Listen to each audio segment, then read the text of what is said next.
Ma'had Tahfiz Ibnu Mas'ud. Setelah itu belajar dengan syekh-syekh yang datang dari luar. Dan terakhir hanya saya yang ikut. Kita ada 35 orang seluruh Indonesia. Dari 35 peserta yang selesai 30 juz hanya 12 orang. 5 orang muntaber, mundur tanpa berita karena berat menghafal Quran. Kemudian selebihnya rata-rata 15 juz selama 40 hari. Adapun saya, karunia Allah saja bisa menyelesaikan 30 juz itu.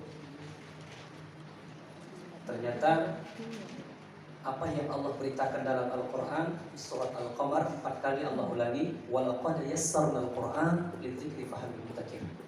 Kami sudah mudahkan Quran ini untuk dipelajari, membacanya, menerjemahkan, memahami, dan bahkan menghafalnya. Tapi siapa yang mau? Alhamdulillah selesai di situ. Kemudian sekarang aktif di pendidikan. Di Payakumbuh ada 4 kegiatan kita, mulai dari TK, SD, Pondok Tahfidz.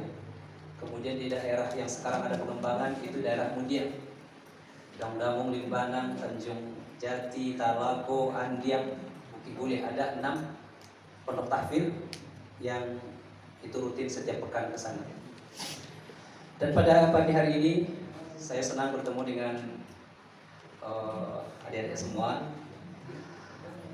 Sebelum kita mulai, kita bikin yel-yel dulu, boleh ya? Boleh ya? Ini udah mulai ngantuk kan? Belum lagi? Coba duduknya yang semangat. Duduknya yang semangat. Maksudnya itu, ini kan anak-anak muda semua. Punggung belakangnya lurus. Coba punggungnya lurus. Gitu. Itu lebih semangat. Oksigennya lebih banyak. Kalau saya tanya bagaimana kabarmu, jawab ada 5 jawaban. Kalau saya tanya bagaimana kabarmu, jawabannya ada 5. Yang pertama apa? Alhamdulillah, alhamdulillah, alhamdulillah. Sehat, sehat, sehat. Sukses, sukses, sukses. Kaya, kaya, kaya. Terakhir, masuk surga, masuk surga, masuk surga. Itu saja. Kalau sampai kita takbir Allahu Akbar. Itu saja 5. Masih ingat? Yang pertama apa? Yang kedua? Semangat, ya. Semangat. Apa semangat? Kalau semangat kayak apa semangat? Kalau semangat, semangat ya. Terus sukses, sukses, sukses. Ada yang mau kaya? Semua kita mau kaya? Iya, orang Islam harus kaya. Paling tidak nggak kaya harta, kaya hati. Kemudian terakhir, masuk surga itu kenapa simbolnya begini? Karena di surga itu banyak sungai. Bukan sungai airnya jernih, ada sungai susu, ada sungai anggur, ada sungai madu, dan itu mengalir terus. Padahal itu semuanya harga-harga mahal. Oke, siap? Siap semuanya? Kok nggak kompak suaranya? Kayaknya ada beban yang sedang dipikul sekarang ini. Beban apa ini sekarang ini? Kenapa nggak keluar suaranya? Siap semuanya? Siap. Saya pernah mengisi kajian di Praja, Bukit Tinggi, IPDN. Kalau dulu namanya IPDN, sekarang Praja, Bukit Tinggi. Itu tertarik saya. Usianya sama seperti antum semua. Pas sholat saya jadi imam, aminnya pun kompak. Semuanya kompak. Kalau dipanggil siap, siap. Kayak militer gitu semua. Gimana, siap? Siap. Wah, ini kan. Baik, bagaimana kabarmu hari ini? Alhamdulillah. Alhamdulillah. Gimana kabarnya hari ini? Semangat, semangat. Kalau alhamdulillah tuh wajah senyum. Orang kalau bahagia itu bibirnya murah senyum. Wajahnya sumringah. Tapi kalau dia tidak bisa senyum, berarti ada masalah yang diselesaikan. Bawa masalah di sekarang. Coba, bagaimana kabar hari ini? Alhamdulillah. Alhamdulillah. Alhamdulillah. Semangat, semangat, semangat.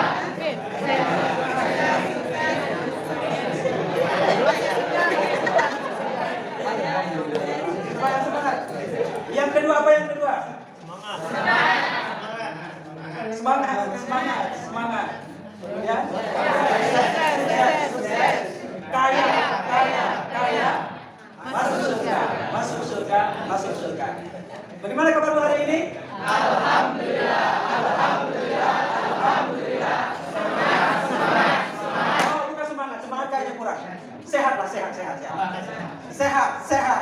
gitu ya. Ulang lagi. Bagaimana kabar pagi ini? Alhamdulillah, alhamdulillah, alhamdulillah. Sehat, sehat, sehat. Sukses, sukses, sukses. Kaya, kaya, kaya. Masuk surga, masuk surga, masuk surga. Allah. Takbir. Allah. Baiklah, alhamdulillah. Saya tidak lama-lama, mungkin setengah jam saja karena kita mulai setengah 10 tadi. Yang materi yang diberikan kepada saya adalah tentang sholat. Temanya adalah hikmah sholat atau temanya tentang sholat. Baiklah, sebelum kita mulai materi ini, saya akan tanya dulu. Tidak saya tunjuk, tapi siapa yang bisa jawab? Coba siapa yang bisa menjawab dengan urutan yang benar rukun Islam? Satu orang. Rukun Islam, silakan. Membaca 2 kalimat syahadat, apa bunyinya? Ini penting ya. Kalau tidak bisa baca syahadat, tidak jadi akad nikah. Asyhadu, jangan ilaha illallah wa asyhadu anna Muhammadar Rasulullah. Baik, yang kedua. Salat 5 waktu. Salat apa? Salat subuh 4. Salat subuh 2. Zuhur 4. Asar 4. Maghrib 3. Isya 4. Siapa yang tahu waktu salat subuh tadi jam berapa?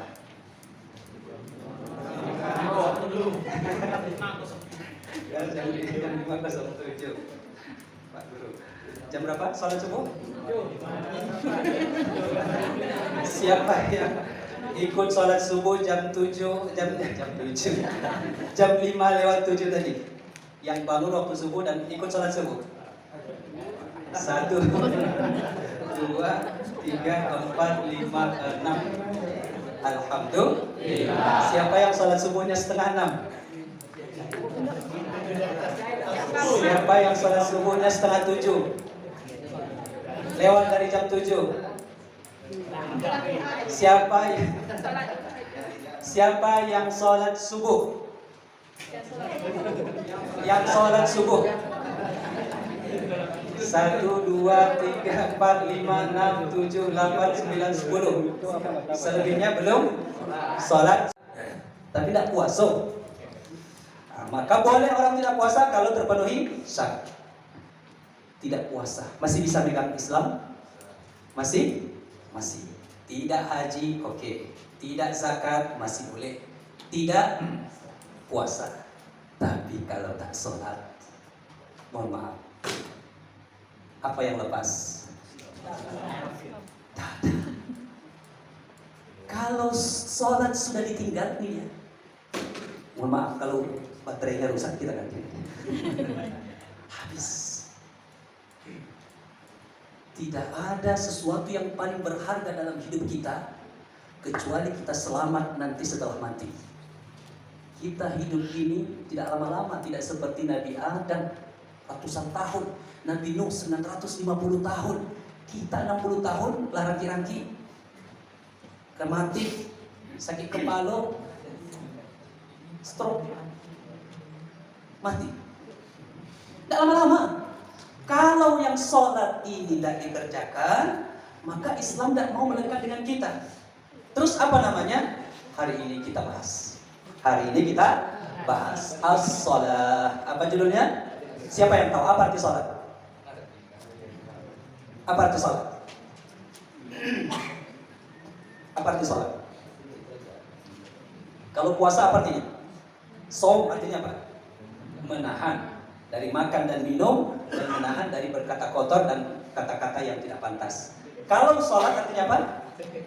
Sholat itu asal katanya sholat, sila. Ada istilah silaturahim. Pernah dengar?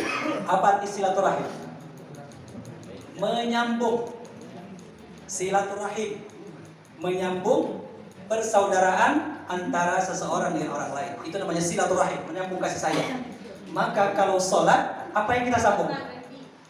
Apa yang dimaksud dengan sholat? Dengan siapa kita menyambungkan diri? Dengan Allah. Maka ketika tidak sholat, artinya hubungan kita dengan Allah terputus. Menyambungkan hati dengan Allah dengan ucapan mulai dari Allahu Akbar sampai Assalamualaikum, semuanya itu adalah cara kita menyambungkan diri kepada Allah. Mulai dari Allahu Akbar. Apa doa yang kita baca? Ini wajahku, apa artinya? Ini wajahku, wajahiyya, menghadap lilladzi fataras samawati wal ardh. Wajah ini yang menciptakannya adalah yang menciptakan langit dan bumi. Terus hanifah, lurus menghadap Allah. Wa ma ana minal musyrikin. Aku ini bukan orang musyrik, mempersekutukan Allah Subhanahu wa taala. Inna salati, sesungguhnya salatku, wa nusuki, ibadahku, wa mamati, matiku. Kan pasti mati kita semua. Kalau sudah mati tidak ada lagi tenaga, tidak ada kuasa lagi. Wa mamati, matiku, wa mahyaya, hidupku lillah, hanya untuk Allah Subhanahu wa taala. Dan aku wa inni minal muslimin, aku ini adalah orang Islam. Maka sempurnanya kita Islam dimulai dengan setelah syahadat adalah salat. Yang lain boleh, tapi salat jangan. Syahadat, salat. Syahadat, salat. As-salatu imaduddin. Salat itu tiangnya agama. Maka faman aqamaha, siapa yang mengerjakannya berarti dia telah meninggalkan agama pada dirinya. Waman tarakaha, siapa yang meninggalkannya faqad hadamati, maka hancur agamanya. Maka adik-adik semuanya, teman-teman semualah atau adik-adik lah. Saya katakan adik-adik lain, Mas. Salat ini Allah wajibkan, tidak seperti kewajiban puasa. Kalau puasa cukup ya ayyuhalladzina amanu kutiba alaikumus shiyam. Kutiba alaikumus shiyam. Diwajibkan bagi kamu puasa. Kalau haji cukup ayat wa atimmul hajja wal umrata lillah. Tunaikan haji, tunaikan umrah. Cukup itu. Zakat wa atuz zakah, tunaikan zakat. Tapi salat bukan hanya diturunkan ayat, tapi langsung dijemput Allah menghadap. Dijemput oleh Nabi menghadap Allah. Dan awalnya kita diwajibkan 50. Kemudian kata Nabi Musa alaihissalam, wahai Muhammad, umatmu lemah, umatmu tidak kuat. Minta kurang lagi, minta kurang. Sampai akhirnya tinggal 5. Kata Allah, 5 waktu salat ini, 1 salat subuh kita kerjakan, pahalanya sama seperti 10 kali kita salat subuh. Maka merugi sekali kita. 1 kali salat subuh kita tinggalkan, berarti meninggalkan 10 kali salat subuh. Kalau di tempat kita, kalau di Masjidil Haram lebih hebat lagi. Di Masjidil Haram 100.000 kali. 1 kali kita salat di Masjidil Haram sama dengan 100.000 kali kita salat di sini. Karena keistimewaan tanah suci yang Allah muliakan. Maka salat ini menjadi penting bagi kita semua, karena ini merupakan tanda kita sebagai seorang muslim. Kata Nabi sallallahu alaihi wasallam, al-farqu baina syirki wal muslim wal mu'min as-salat. Perbedaan antara orang musyrik dengan orang Islam, salat. Perbedaan antara orang mukmin dengan orang musyrik, salat. Perbedaan antara orang kafir dengan orang muslim adalah salat. Perbedaan antara ini cerita kisah nyata. Ternyata salat ini nur, cahaya. Ada kisah, ini kisah nyata. Ini tapi di negara barat lah, di negeri luar. Ada seorang muslim punya kawan muslim. Kemudian hari Minggu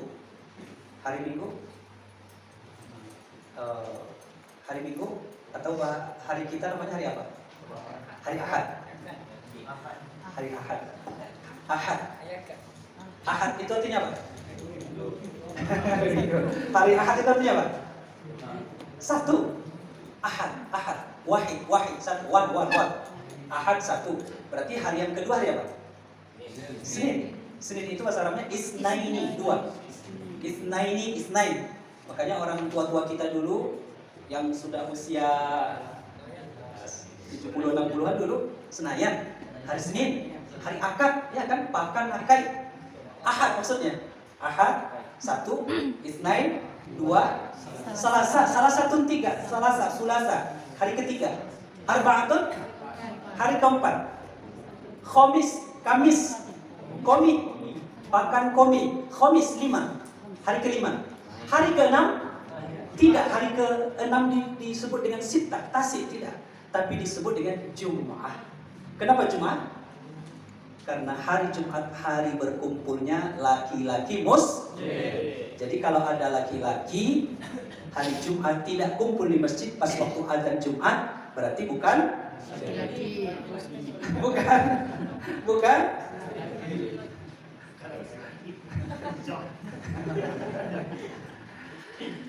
Jadi hari Jumat artinya hari kita berkumpul. Hari Sabtu itu harinya untuk orang Yahudi. Disebutkan oleh Allah dalam Quran, "Walaqad 'alimtumul ladzina i'tadaw minkum fis sabti."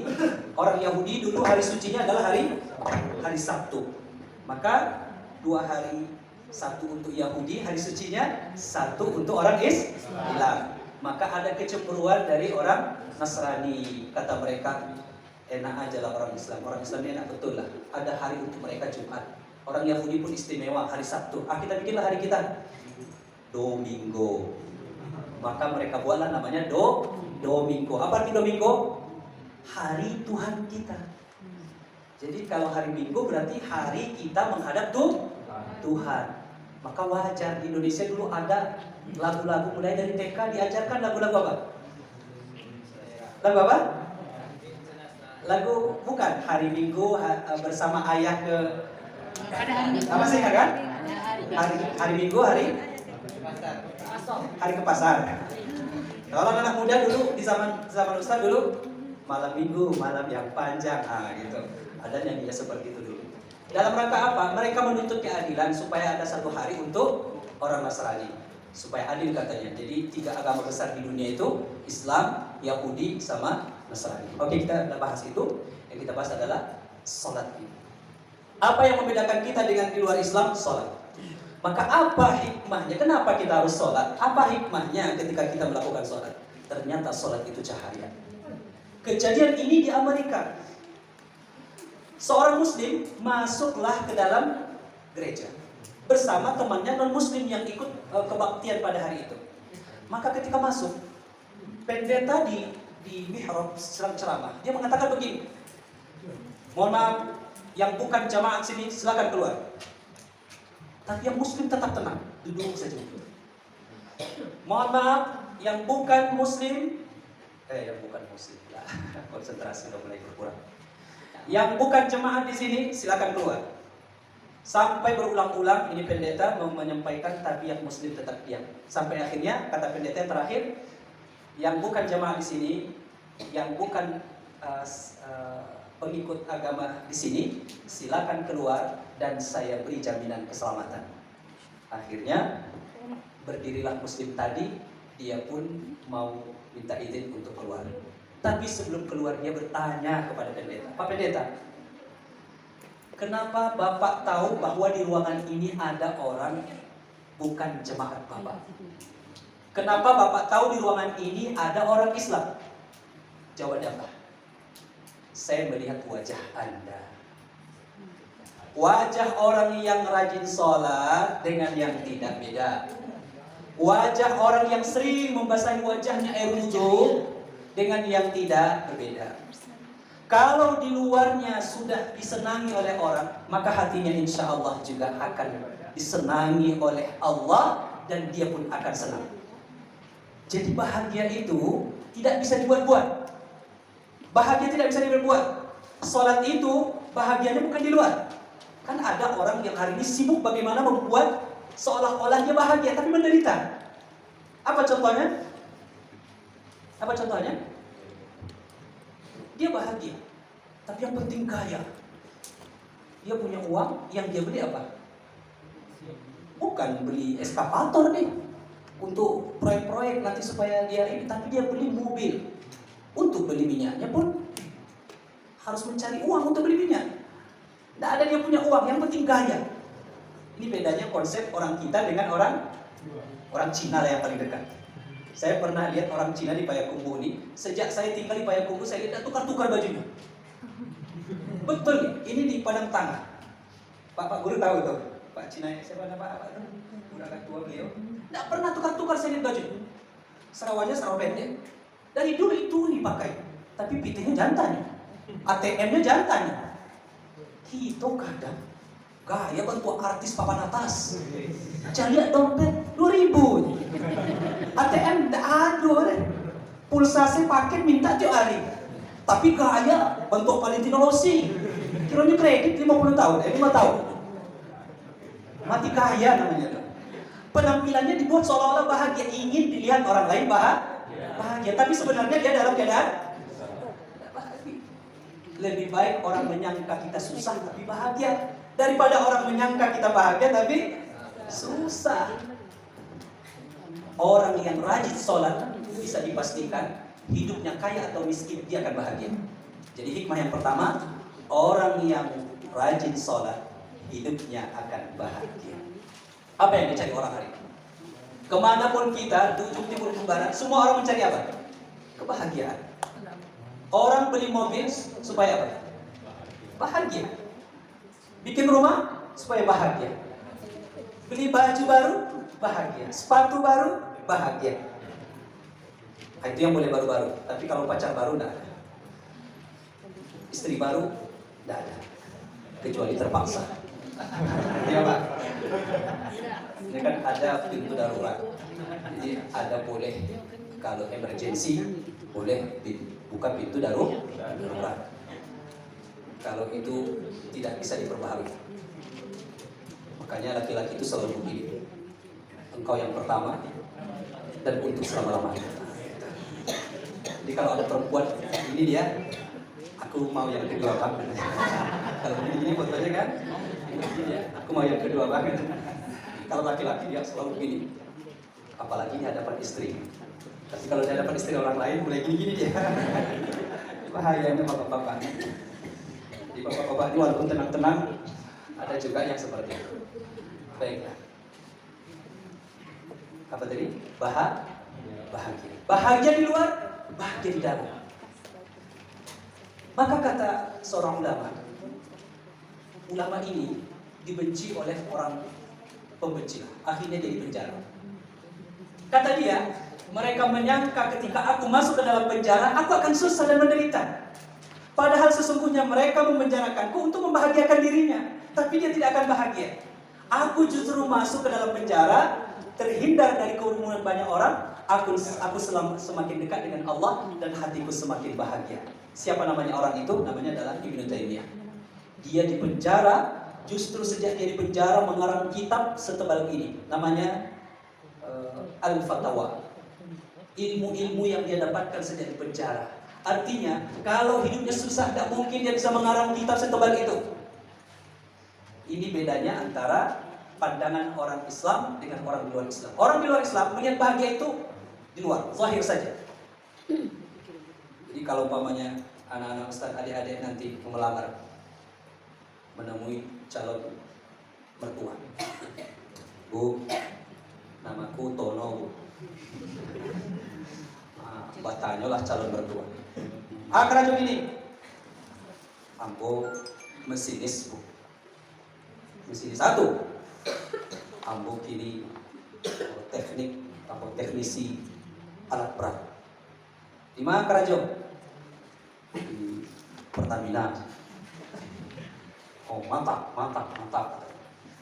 Lalu disampaikan maksud hati, lamaran buku tahu terima. Langsung diterima lamaran. Karena mencari bayangan Pertamina gajinya minimal 15 juta sebulan. Tapi kalau datang itu jalan sedang meyakinkan.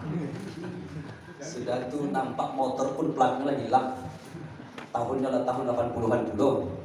Sudah ditanya, kerja Bu. Jangan khawatir. Apa kerja? Jangan khawatir. Aku datang ini meminang anak ibu dengan membawa segenggam cinta dan harapan. Kata ibu tuh, makanlah cinta kau tuh. Emangnya bisa anakku dikasih makan batu? Pergi, diusir kita. Tapi dia tidak tahu cinta kepada Allah. Jaga apalagi cinta dengan anak ibu. Demi anak ibu, aku rela berkorban dan berjuang sepenuh hati. Yang penting kan bahagia. Kalau mertuanya rajin sholat, diterimanya tuh calon mertuanya. Tapi kalau mertua aku tidak pernah pulang sholat, Ada piti, lamaran terima. Tidak ada piti, baikin. Tapi justru dengan ditolak itu pula yang si pemuda ini tambah semangat dia. Ketika ditanya, kenapa kamu masuk ke kepolisian? Kan ada ditanya begitu. Ditanya sama komandan, kenapa kamu masuk ke kepolisian? Untuk membalas dendam, Pak. Dendam apa? Cinta yang ditolak. Setelah dia punya pangkat, oh barulah lamaran. Bukan dia yang melamar, banyak yang melamar, banyak yang pura-pura kenal sama dia. Intinya apa yang ingin saya sampaikan? Semua orang ingin bahagia, tapi kebanyakan orang ingin dilihat orang bahagia, bukan ingin dirinya bahagia. Maka apa solusinya? Sholat. Solusinya sholat. Silakan Adinda buktikan sholat 5 kali sehari semalam, kemudian buktikan selama 40 hari saja. Saya bisa beri jaminan seperti jaminan Nabi, buktikan 40 hari saja, tidak pernah tinggal sholat 5 kali sehari semalam, dan bandingkan perasaanmu hari sebelum sholat dan setelah sholat rutin istiqomah, akan merasakan nikmatnya luar biasa. Kapan terakhir menangis? Saya ingin tanya. Siapa di sini yang pernah menangis? Yang mudah-mudahan ini kan agak jarang menangis kan? Kapan terakhir engkau menangis? Kapan? Kapan terakhir menangis? Hah? Kemarin? Kenapa menangis? Pertanyaan berikutnya, kenapa menangis? Rata-rata kita menangis, ada 2 kemungkinan. Tangis karena bahagia atau tangis karena sedih. Dan pada umumnya, tangisan manusia ketika cinta diputus. Ada begitu? Kalau laki-laki jarang. Udah pacaran 5 tahun, tiba-tiba datang. Mulai hari ini cinta, putus. Panjang pula putus. Tapi ini kejadian nyata. Di Payakumbuh. Datang telepon tiba-tiba malam-malam. Ustaz, tolong Ustaz. Apa Bu? Dari mana nih Bu? Ini Ibu di Sinang. Sabutnya nama dan tempat kita rahasiakan, jaga kode lah. Kemudian, tolong Ustaz kemana? Bu, tolong ke sini Ustaz, ke rumah sakit Ahmad Mukhtar Bukti. Baik, saya di Payakumbuh Ibu. Saya pun dari Payakumbuh gitu. Tolong Ustaz, anak saya besok mau dioperasi. Ini sudah 1 pekan anak gadis kami ini tidak bisa matanya ditutup. Anak tuh lancar, tapi kalau dipelototinnya taruh kan di luar lancar. Tidak berkedip mata Bu, udah alas sepekan tidak berkedip mata. Makan tidak mau, minum tidak mau. Akhirnya dimasukkan impus di rumah sakit, udah berhari-hari. Hari yang terakhir kata dokter, kami sudah kewalahan Bu, Bapak. Kami tidak tahu penyakit anak ibunya apa. Jadi besok akan dioperasi di bagian tulang belakang ini. Nah, itu kata dokter jalan terakhir lagi. Akan diperiksa di situ dan akan dicek apa penyakitnya. Malam itu saya datang ke ruangan. Pas saya datang di prototin. Maka saya datang, saya bacalah Al-Fatihah yang saya hafal, Al-Fatihah, Al-Baqarah. Kemudian saya minta air. Kemudian setelah saya bacakan, saya percikan wajahnya. Dikicet-kicetnya mata Bu. Ma. Alhamdulillah sadar dengan Al-Fatihah sama ayat Al-Kursi dan percikan air. Setelah dia agak tenang, bertanya Bu, masalahnya dia balik mau dikona, masalah apa masalahnya? Dia akhirnya kata dia, Ustaz, apa? Aku kan udah lama pacaran. Kemudian abang itu putusnya aku. Oh, berat ya kalau putus cinta nih. Sampai mata pun tidak bisa ditutup. Tidur malam tidak bisa. Kenapa?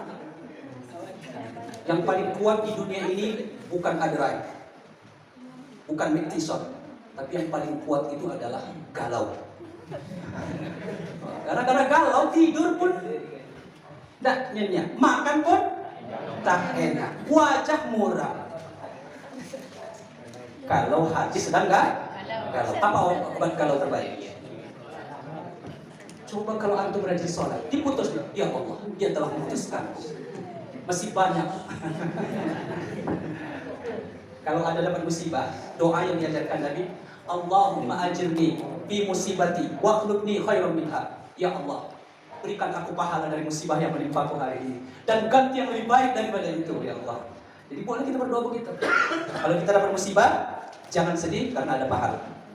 Jadi yang pertama adalah bahagia. Bahagia itu di mana? Bahagia itu di mana? Habis waktu. Oh, udah sebelah katanya. Saya mendaki Gunung Merapi Bukit Tinggi. Ketemulah sama warga negara Jerman. Pakai celana pendek, pakai kaos. Ternyata setelah diwawancara oleh teman saya yang pandai bahasa Inggris, dia adalah pengusaha kaya. Tapi hidupnya masuk ke goa-goa di Indonesia. Maka ditanya oleh teman, mister, kenapa sampai begini? Kadang kau hidup di Jerman itu bahagia, duit banyak. Kata dia, aku tak menemukan bahagia pada uang. Katanya. Justru aku merasakan bahagia, sepi dari manusia, tinggal dalam goa-goa. Artinya apa? Orang yang sudah super kaya itu, dia tidak melihat kebahagiaan ada pada kendaraan. Tidak melihat kebahagiaan pada rumah. Tapi kebahagiaan itu di mana? Di hati. Apa sumber kebahagiaan yang paling tinggi dalam agama kita? Salat. As-salah. Apalagi kalau adik-adik semua sudah mampu menangis di hadapan Allah ketika salat, itu luar biasa. Artinya apa? Ketika kita menghadapi masalah dalam hidup ini, adukan pada Allah. Bangun tengah malam. Tidak ada doa yang tidak didengarkan oleh Allah. Yakinlah. Pasti doa kita akan didengarkan oleh Allah dan diijabah ketika kita serahkan urusan kita kepada Allah Subhanahu wa taala. Kemudian yang berikutnya, yang terakhir, salat ini menyebabkan datangnya cinta Allah. Apa pertanyaan yang kita terima ketika masuk ke dalam kubur? Yang Adinda ketahui. Ada berapa pertanyaannya? Ada 3. 1. Marrabbuka, apa artinya? Siapa Tuhan yang engkau sembah? Yang kedua, soalnya ada dulu. Wa ma dinuka, apa agamamu? Apa agamamu? Jawabannya apa? Al-Quran. Apa agamamu? Islam. Yang ketiga apa pertanyaannya lagi? Nabimu. Siapa nabimu? Idolanya siapa? Dia benar. Bukannya Mobile Legend. Siapa idolanya? FF. Cinta itu harus bukti.